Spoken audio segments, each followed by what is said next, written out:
Lurrus is warping modern in ways that we have seen many times in the past. This one card can be jammed into so many decks and extract so much value with the same play patterns. In this case, Mishra's Bauble. Mishra's Bauble, you play it for nothing, you draw a card, you play your Lurrus on turn 3, and then just extract the Mishra's Bauble from the graveyard and draw more cards again. This reminds me the last time with Treasure Cruise. Treasure Cruise was a type of card that everyone was trying to jam because the value was so high. For 1 mana, draw 3 cards? Why not? Back then, one of the decks that was able to utilize this card, which proved that Treasure Cruise went too far, was Burn. Burn just played fetch lands, played their burn spells, made sure they had steam vents in their deck, and they were drawing more cards with the Treasure Cruise. Treasure Cruise proved that it was way too much and too stupid for the format. History is repeating itself. I introduced to you Boros Burn. We've got Lurrus in the Burn deck, just utilizing basically this one card, this 8th card in their hand, to extract more value, draw more cards, just keep cycling Mishra's Bauble over and over and over again to get into more burn spells like Lava Spike, Lightning Bolt, Boros Charm, Lightning Helix, Searing Blaze, and Skewer the Critics. And you look at the cost that Burn had to take in order to play Lurrus. It's nothing! There's no cost. They didn't do anything. They barely changed their deck whatsoever. Just like the Treasure Cruise era. Oh, they had to, play Steam Vents and that's it? That's not a big cost. Who cares? They can just fetch for that easily. So we got Lurrus in the Burn deck. Literally just an 8th card. I mean, they don't have any permanents that cost 3 or more. I mean, it does not exist in the Burn archetype. Their permanents are Goblin Guide, Grim Lavamancer, Monastery Swiftspear, and Eidolon of the Great Revel. All-Stars. Same deck, basically, for the last 5 years. I mean, I think the only innovation in this deck is Skewer the Critics. This is like the newest card. But besides that, I mean, this is the exact same deck as of, like, 2016. I think the most recent card after that was a Monastery Swiftspear. The deck is basically super stock, just completely upgraded with Lurrus of the Dream Den. That's it. That's it. That's all they had to do. They now get to play with basically 9 card hands. They get the 8th card from Lurrus, and then they can just keep recycling Mishra's Bauble from the graveyard over and over again. This is ridiculous. And you know what? A lot of decks are taking that exact same approach. I mean, you look at me with the Merfolk deck. I basically copied what Burn did. I am playing a stock Merfolk deck with Lurrus and 4 Mishra's Bauble. That's why Mishra's Bauble is worth $50 each on Magic the Gathering Online. And the price is rising in paper. I mean, the price exploded online because if you are playing with 1 Lurrus, you need 4 Mishra's Baubles. You hear it? 4 Mishra's Baubles. $50 piece. That's $200. That's ridiculous. I can't believe this card spikes so hard, but it's an integral piece to the strategy. And now we are seeing basically every other deck adopt the same game plan. We see Grixis Delver doing this. We see Jund doing this. So I mean, it's the cost of adding Lurrus is so small, and so many decks can do it. If you play white, you can play this card. If you play black, you can play with this card. Screw your 3 mana spells. You don't need them. Your 3 mana permanents, you don't need them. You just stick to the instants and sorceries. That's fine. It's not a problem at all. Look, Skewer the Critics. No big deal. No big cost to this deck at all to add Lurrus.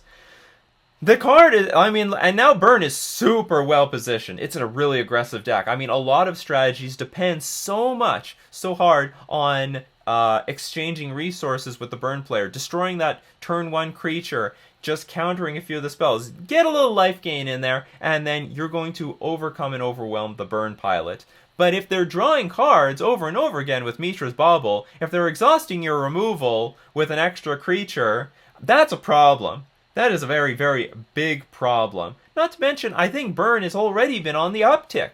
It's already doing pretty well. I mean, if you look back, like a lot of people actually are super underestimating Burn in this metagame and past metagames. Every single time someone sees life gain or life link, they're like, oh yeah, that's enough. I don't need any other burn hate. I don't need Core Firewalker. I don't need Leyline of Sanctity. All I need is my lifelink creature, and I'm good. I'm good. Wrong! Dead wrong! And because of that mentality, Burn has been skyrocketing in playability and tournament results ever since the unbanning of Stoneforge Mystic. Oh, so Stoneforge Mystic gets unbanned, and when the pilots are considering what they should have in the sideboard for Burn, they're like, I don't need anything. I got Batterskull. That's all I need. Batterskull that will just gain 4 life, and that's it. The Burn player's dead. Well, if that were true, why is it that Burn ended up being the best deck in the Stoneblade metagame? One of the best decks that came out of that metagame the moment Stoneforge Mystic got unbanned were the Burn decks. Why? Because you play Stoneforge Mystic on turn 2, and then BAM! You get hit hard by Searing Blaze. Or they just kill the stupid Stoneforge Mystic. Now, the Batterskull is stranded in your hand, and you're dead. You are stone dead. You tapped out on turn 2 to play a Stoneforge Mystic. The Burn player is going to come back with a fury. So Burn did really well in that metagame. Fast forward to Uro. Uro got printed, and then all of a sudden, again, we are seeing Burn results. Burn is reaching the top tier of the metagame. They are making top 8s in the modern challenges, performing incredibly well because the Uro players, they just looked at the card. This is gaining life. The game is over. How on earth is Burn going to deal with 3 life this turn, 3 life on turn 4? Well, it's called Skullcrack. Alright, they've got answers to this stuff. You're going to tap out on turn 3 to try to gain 3 life? Well, guess what? It's going to backfire on you, and then there is no turning back. That is a very high risk, high reward scenario that Burn is prepared for. If you're going to come to the game with that sort of soft stuff, Burn has another thing for you, alright? So, it's this constant underestimating the power of Burn that is positioning this deck so well in today's modern metagame, and the fact that it costs nothing to add Lurrus. Nothing! What did they remove? Riftbolt for this thing? Who cares? Who cares? They're even more resistant to Chalice of the Void than they normally are. They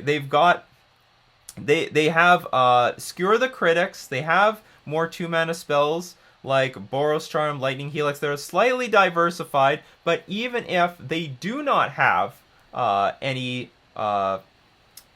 even if they are shut off by Chalice of the Void on 1, then Mishra's Bauble can start cycling into those higher end curves of the deck. I mean, that's also why they got smashed to smithereens in the sideboard. It's for those Chalice decks. It's for those Chalice decks. So Burn is really well positioned. You look at the sideboard, Path to Exile. That's going to be good for the mirror. It's also going to be good for basically all the other Lurrus decks, I believe, by exiling the creatures. That's not something that Lurrus can recycle later on. Core Firewalker. Now, we just talked about how most decks are not respecting Burn. Burn is respecting Burn. You better believe Burn is respecting Burn. They got Core Firewalker to deal with the Burn matchup because, I mean, that matchup is chaos. It's like, whoever makes the first move could die. But if you have the Core Firewalker on the battlefield, you are in very good shape. Rest in Peace, I think, is very, very strong. Do you know what? I do not think Burn is the best utilizer of Lurrus. Lurrus of the Dream Den. I mean, it's basically just cycling Mishra's Bauble like a lot of other decks. But, I mean, aside from that, I don't even know if they really want to bring back their dinky creatures later on in the game. So, Rest in Peace. If both sides lose the graveyard, who do you think is going to come out on top in that? I think it's going to be the Burn deck.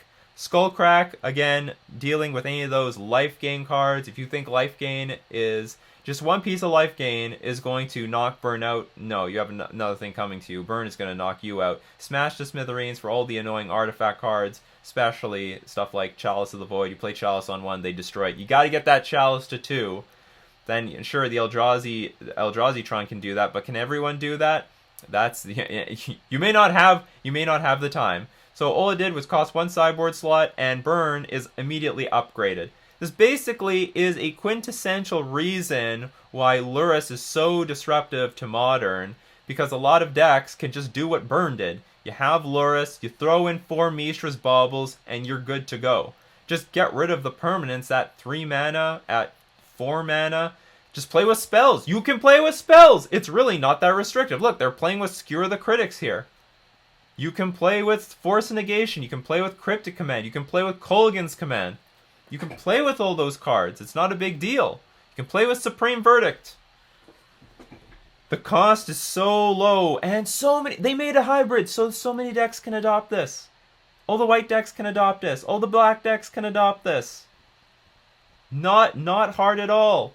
There's a lot of decks that can just splash for this thing. Adding white or black is not that big of a problem. So this is why we see so many of these Lurrus decks just upgrading, because it's worth 9 cards. So you've got Lurrus, that's your eighth card in your hand, guaranteed. And then if you have a Mishra's Bauble in the graveyard, the first thing that you're going to do when you slam that Lurrus is just get a Mishra's Bauble from your graveyard, draw another card. So against a non-Lurrus deck, you have a 2-card advantage over your opponent. That is brutal! That's absolutely brutal. I've been grinding out Jund decks because of that. Jund decks that did not decide to play Lurrus, they got crushed. I just dominated them. Lurrus is the go-to card for most strategies, and I think Burn is the model example of what is dangerous about having Lurrus exist in Modern. Let me know what you think below, and be prepared. Do not underestimate Burn in Modern.